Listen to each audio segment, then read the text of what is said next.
Just remember, they're with God. Hungus is over there. Parker's down there. It hurts.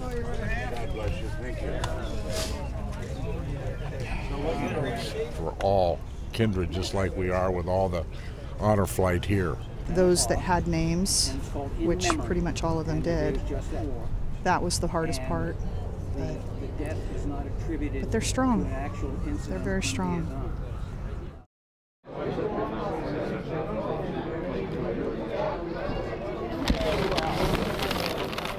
It's 4 a.m. inside the Reno Tahoe International Airport. For these 40 U.S. veterans, their individual military branches no longer separate one from the other, as they're issued their latest uniforms. Starting this weekend, the group is now one. They've been up all night anticipating this. You can see on their faces they're all giddy. They can't wait to get on this plane and go to D.C. How are you today? This is the first all-Vietnam veteran honor flight trip out of Nevada and the nation. To see these men and women off, 2 major generals fly in from out of town, wishing the group a safe trip. We do this on a regular basis, but this is special. And I will say, because I know this is a flight full of Vietnam veterans, welcome home. And right off the plane in Baltimore, the first spontaneous welcome ceremony breaks out. It's a different welcome than 50 years ago. Thank you for your service, sir. Thank you for your service. None of the vets know the agenda. They're just following orders. There's only a day and a half left to see more than a half dozen sites, so it's straight to the bus and on to our nation's capital. Because of what you all have done, I can stand up here today and do this job. And my countrymen, my family, and I, we are free. So thank you all for your sacrifice that you made for all of us. First step is the United States Naval Memorial, a mile and a half away from the White House.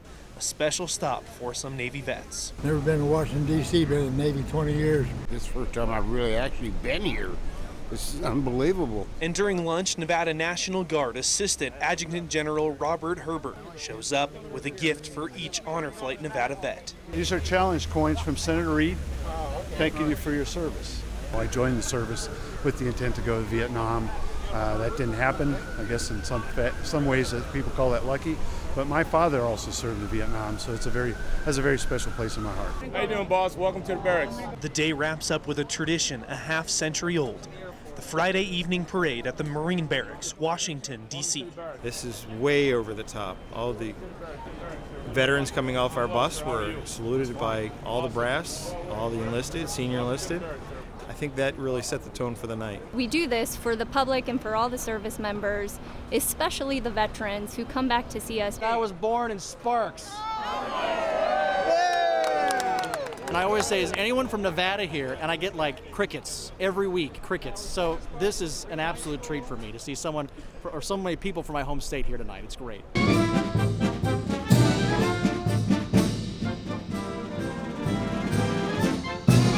It is a parade. You're going to see the United States Marine Corps Band, as well as the Drum and Bugle Corps, the Silent Drill Platoon, and then A Company and B Company marchers.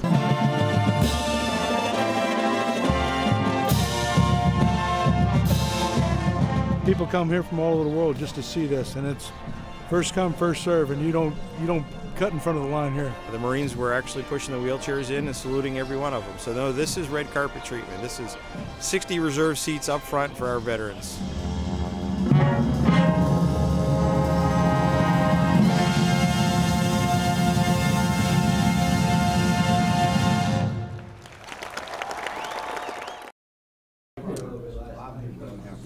Gentlemen and ladies, can I have your attention? In the back of the room, we have an honor flight shirt. And the purpose of this shirt is we would like to have every veteran sign it, please, because we're leaving it as a wall as a memorial of our visit. For these honor flight Nevada vets, today starts the same as the last.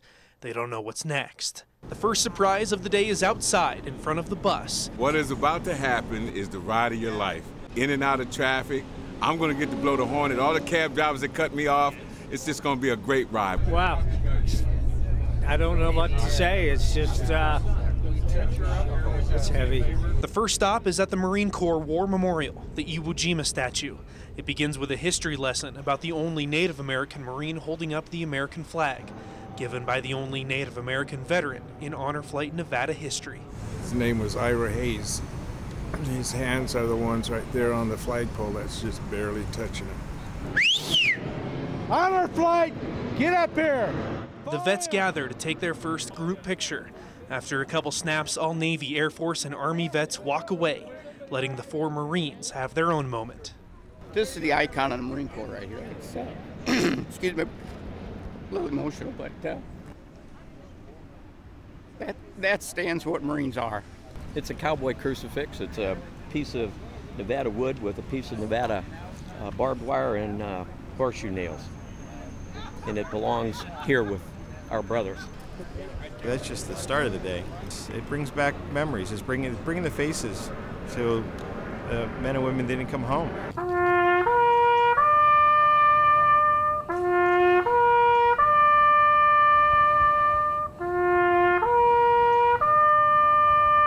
Very, very impressed and grateful. There's people that have given their all so that we can do this. I know a few of them. It's wonderful to be able to be here and understand just exactly what it means to be an American.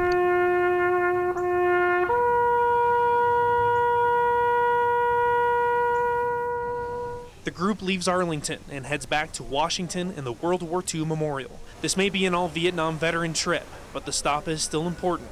Yet another surprise awaits them, especially for one man on the trip. First, this is great. Thank you, Senator. Wanted to meet you for all my time. Serviceman, I also double as the mayor of Carson City, but you look great. Made my day. Except for my right knee, I'm in great shape. Made my day. But I didn't know he'd be sitting out here. Seeing Bob Dole, that's a big deal to me. He's here almost every Saturday, weather depending and health depending. He wants to meet all of his contemporaries, and he's a rock star to the veterans. You know, people like that we need more of in this world. We're like a big fraternity. And I've always, in 28 years in the Senate, tried to be sure veterans were taken care of.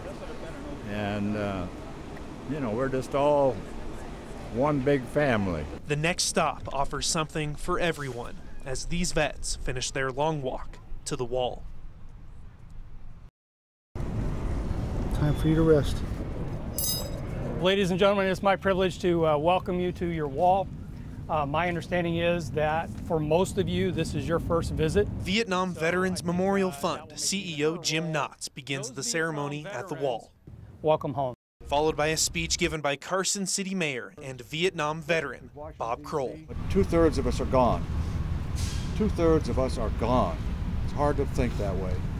When we see the wall, at least for me, there's a flood of memories that comes back, and I know that for every one of us, different memories are going to come back. And I think our job, if I can be so bold to say, I think our job as veterans, as we get older, as Vietnam veterans, is to keep that torch burning, to make sure that this never happens to another generation of folks, of people, of warriors that we send in harm's way, that we never ever have them come back home to an ungrateful nation. When Perkins was killed, he stepped on a landmine he should have seen. When Lenny was killed, we were down to 6 guys. We couldn't take on 20. But when Bones was killed, it wasn't right. It wasn't right. 18-year-old kid. Just remember, they're with God. Hungus is over there. Parker's down there. It hurts.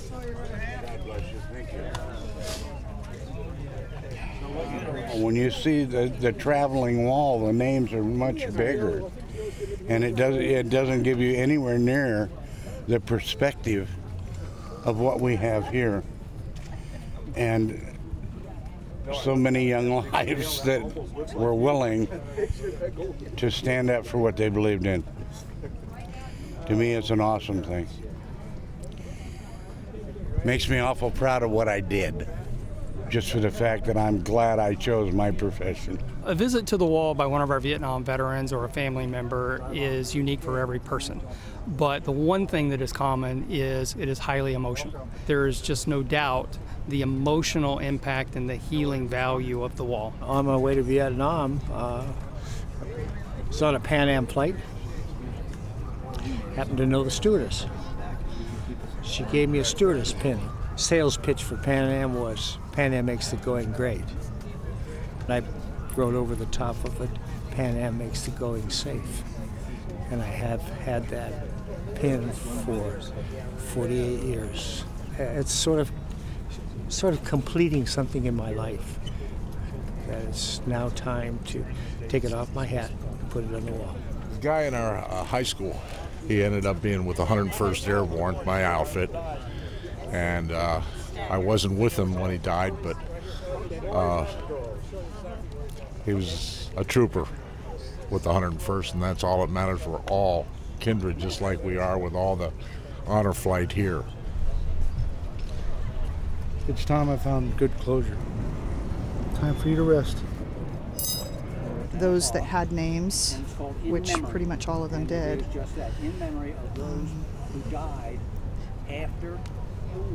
That was the hardest part. But they're strong. They're very strong.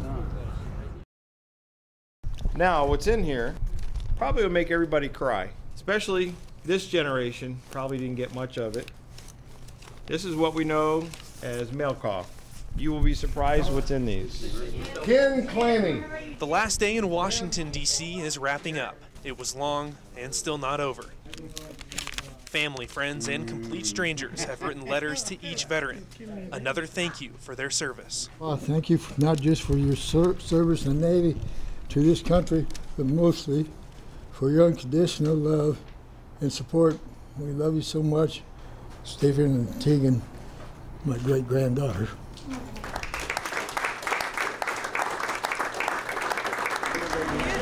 At the airport, it's goodbye to new friends. God bless you. And inside the terminal, there's a familiar sound just one gate away. We're going to give them a hand salute like they deserve.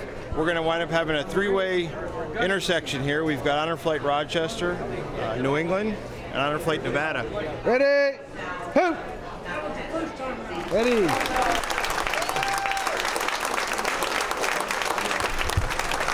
Welcome home, man! Welcome home! They got screwed when they come home. I mean, no nothing, you know. I mean, made them look like trash, and they shouldn't have. And it wasn't their fault. More claps in Chicago as the last leg of their journey arrives in style. We put it in Chicago. Southwest provided it for us to bring all of our veterans home, give them their homecoming, literally, the battle-born plane. We're home here, but I have to believe there's one more thing. There's a few folks that want to say hello to you guys.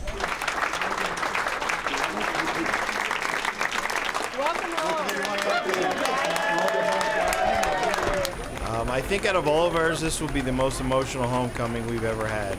I think there's a pride, maybe there's a little bit of guilt, something under the surface of all these folks that are at the airport, making sure that they give them the homecoming they never were able to give them. Members of the Washoe and Paiute Native American Indian tribe were here to perform for us. And one of the performers is actually the son of a Vietnam vet who participated this week.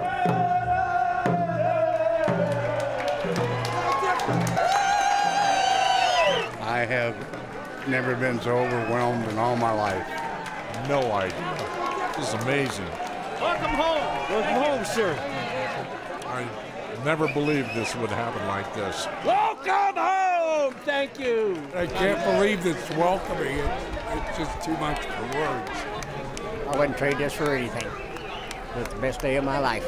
Welcome home. Those are the two most powerful words in the world for us Vietnam vets, because we never got that when we came on. The only veterans that never got that. I had one person meet me when I came out of Nam. My stepfather met me in St. Louis, threw my sea bag in his truck, and we went home. Thank you for your service. This is the difference. These good people. That's the difference. The privilege of being able to take back the first set of Vietnam veterans is phenomenal. These men came home to a lot less than a hero's welcome. And I saw changes in a couple of them. I saw doors closed, and I saw doors open. And that's what Honor Flight is all about.